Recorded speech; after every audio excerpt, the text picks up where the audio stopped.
राधिका यादव की दोस्त हिमांशिका सिंह राजपूत का एक बड़ा खुलासा सामने आया, जहां पर हिमांशिका सिंह राजपूत ने राधिका और उनके साथ माता पिता के व्यवहार को लेकर चौंकाने वाले खुलासे किए। हिमांशिका ने दावा किया कि राधिका को घर में घुटन होती थी। हिमांशिका ने दावा किया कि राधिका पर बहुत पाबंदियां थी। वो राधिका यादव की सच्चाई जानती हैं। अगर वो किसी से बात करती तो उन्हें बताना पड़ता था। तो धीरे धीरे करके वो सब चीजें बंद हो गई, बिकॉज उसके पेरेंट्स बहुत ज्यादा बहुत ज्यादा ऐसे थे कि लोग क्या कहेंगे। उनके पास हमेशा से ही सोसाइटल प्रेशर बहुत ज्यादा था और वो हमेशा से ही ऑर्थोडॉक्स थे। मतलब वो रोका टोकी हर चीज में रहती थी। मतलब मैं और राधिका, हमने I think we started playing in back 2012 या 13 में। हम साथ में ट्रैवल भी करते थे, हमने आपस में भी बहुत सारे मैचेस खेले हैं। तो मतलब मैंने उसे देखा नहीं है कि किसी से ज्यादा बात करते हुए। हमेशा देखा है कि वो अपने पेरेंट्स के साथ ही रहती है। एंड लव जिहाद के बारे में बात हो रही है। आपके पास किसी के पास कुछ प्रूफ क्यों नहीं है? टेनिस खिलाड़ी राधिका यादव मर्डर केस की जांच अभी जारी है। इस बीच राधिका की एक और चैट सोशल मीडिया पर वायरल है, जिसमें वो अपने कोच से बातचीत कर रही हैं। चैट में राधिका घर से दूर जाने की बात कर रही हैं। वायरल चैट में चीन, दुबई, ऑस्ट्रेलिया का जिक्र है। न्यूज 18 इंडिया इस चैट की पुष्टि नहीं करता, लेकिन पुलिस इसकी जांच में अभी जुटी हुई है।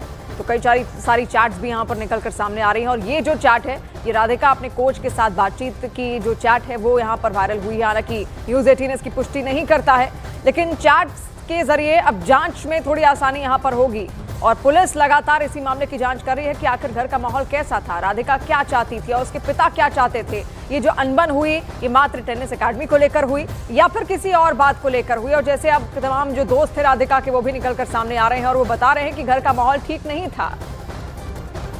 और राधिका के आरोपी पिता के बड़े भाई विजय यादव ने हत्याकांड पर बात करते हुए दावा किया है कि दीपक यादव को अपने किए पर पछतावा है।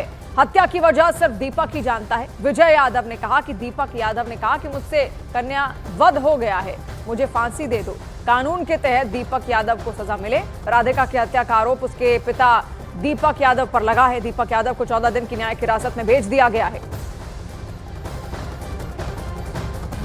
वहाँ पुलिस थाने में भी मैं साथ था, वहाँ भी उसने ये कहा कि कोई ऐसा रूल आप लोगों का हो फांसी का तो मेरे को फांसी दे दो। मैंने बहुत गलत करा। वजह नहीं बताई? वजह नहीं बताई। मैंने खूब पूछा, पुलिस वालों ने भी पूछा कि क्या बात है, किसने कही है, तू बता। और तुझे को कम से कम परिवार में तो बात करनी थी। अगर कोई कुछ कह भी रहा है तो परिवार में बैठ के बात करता। कहता बस भाई दिमाग खराब हो गया।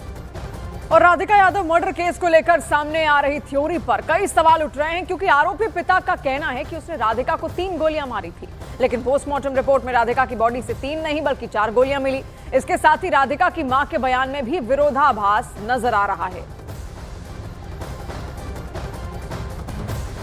तो देखिए, यही है वो आरोपी पिता दीपक, जिसने अपनी बेटी का यहां पर कत्ल किया और इसके लिए पूरी प्लानिंग भी बकायदा उसने यहां पर तैयार की थी और वो लंबे वक्त से इस साजिश में यहां पर लगा हुआ था। अनबन अपनी बेटी के साथ लगातार उसकी थी। हालांकि पिता के कई सारे अलग अलग दावे यहां पर निकलकर सामने आ रहे हैं। पिता का कहना है कि टेनिस एकेडमी को लेकर विवाद था, मैंने 3 गोलियां राधिका को मारी, लेकिन जब पोस्टमार्टम रिपोर्ट सामने आती है तो राधिका को 4 गोलियां लगी होती हैं।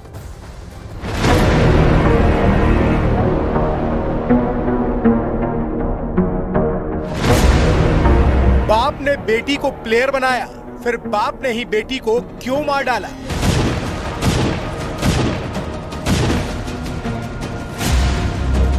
राधिका मर्डर केस की मिस्ट्री, क्या छिपा रहा राधिका का परिवार?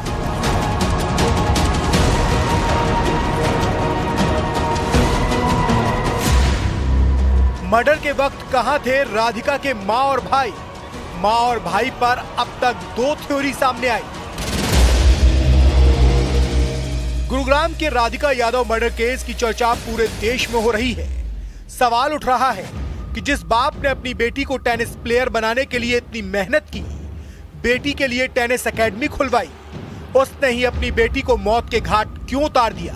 पुलिस को दिए अपने बयान में आरोपी पिता ने बताया कि उसने राधिका को 3 गोली मारी थी, लेकिन पोस्टमार्टम रिपोर्ट में राधिका की बॉडी से 3 नहीं बल्कि 4 गोलियां मिली हैं। पुलिस को दिए बयान में राधिका की मां ने कहा था कि वो बीमार थी और दूसरे कमरे में आराम कर रही थी, लेकिन सिक्योरिटी गार्ड ने बताया कि वारदात के वक्त राधिका की मां घर के बाहर लोगों से बातें कर रही थी। पुलिस को दिए बयान में आरोपी पिता ने कहा कि वो बेटी की कमाई खाने वाले ताने से परेशान थे। लेकिन आरोपी दीपक के चचेरे भाई ने बताया कि दीपक फाइनेंशियली स्ट्रांग थे, ऐसी कोई बात नहीं थी। बाहर आके बाहर हाँ बाहर आपने बात कर रहे थे। हाँ एक तो उस घर के एक मम्मी था, एक वो वाइफ था, इसकी मम्मी था। हाँ राधा जी की मम्मी।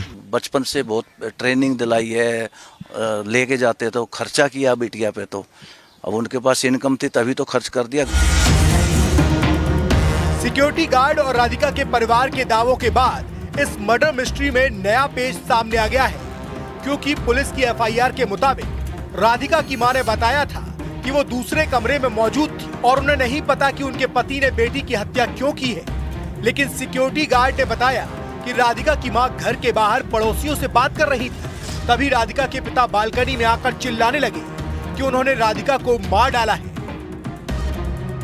प्यारेलाल जी, जब ये इंसिडेंट हुआ कल करीबन 10:30 बजे, तो क्या आपने गन शॉट्स की आवाज़ें सुनी थी? जी नहीं, मैं नहीं सुना था, मैं यहाँ नहीं था, मैं था मंदिर में। मंदिर से आने के बाद में हमने ये सब कुछ बातें उतें कर रहा था, पानी भी पड़ रहा था, बारिश भी, तो हम हल्का फल्का में खड़ा होकर मैं सुना कि आपने की लड़ाई हो रहा, क्या हो रहा था। मैं सुना कुछ ये सब बात बता रहा है, लड़ रहे झगड़ रहे हैं। राधिका यादव मर्डर केस में लगातार नए मोड़ सामने आ रहे हैं। सूत्रों के मुताबिक राधिका की मां अपने पति को सनकी बता रही है, लेकिन इस सब के बीच सवाल इस बात का है कि क्या राधिका का परिवार कुछ छिपा रहा है या फिर इस मर्डर केस में